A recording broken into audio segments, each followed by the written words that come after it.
பல்வேறு பகுத்தறிவு பிரச்சாரங்களை செய்து கொண்டிருக்கின்றோம். ஒரு பகுத்தறிவின் அடிப்படையில் ஒரு சமூகத்தை கட்டமைக்க நாம் முயற்சிக்கிறோம். இது பார்த்தீங்கன்னா இந்த கோயில் திருவிழாவில் அதிக அளவான கூட்டம் போய் மருந்து தருவது, விளையாட்டை பார்க்க போகிறது, இது உண்மையிலேயே நாகரிகமான சமூகத்திற்கு ஒரு நல்ல அடையாளமாக இதை என்னால் பார்க்க முடியல.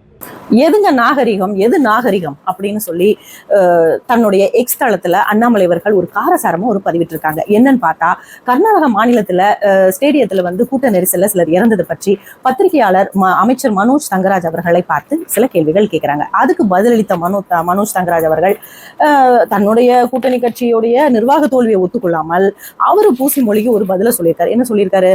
அந்த மாதிரி கோவிலில் கூடுற கூட்டம், அந்த மாதிரி ஸ்டேடியத்தில் கூடுற கூட்டம் எல்லாம் கூடுறதுல நாகரிகமான செயலா அப்படின்னு சொல்லி சொன்னது மட்டுமல்லாமல், கிரிக்கெட் ஸ்டேடியத்தில் கூடின கூட்டத்தில் நிறைய பேர் கிரிக்கெட் மட்டையவே தொற்றுக்காத ஆளுங்களா இருப்பாங்க அப்படின்னு சொல்றாரு. கோயிலில் கூடுற கூட்டம், திருவிழாவில் கூடுற கூட்டம்லாம் சும்மா வாய்ப்பாக்குற கூட்டம் இல்லை, பக்தியின் அடிப்படையில கடவுளை தரிசிக்க போகக்கூடிய கூட்டம் தான் இந்த கோவில் திருவிழாவில் கூடுற கூட்டம். இதுக்கு தான் அண்ணாமலை அவர்கள் சரியான பதிலடி கொடுத்துருக்காங்க. என்ன சொல்லியிருக்காரு? தமிழகம் முழுக்க கனிம வளத்தை சுரண்டி எடுத்து விற்கிறீங்க, ஆவின்ல இருக்கிற கொழுப்பை பிரிச்சு அதையும் வித்துடுறீங்க.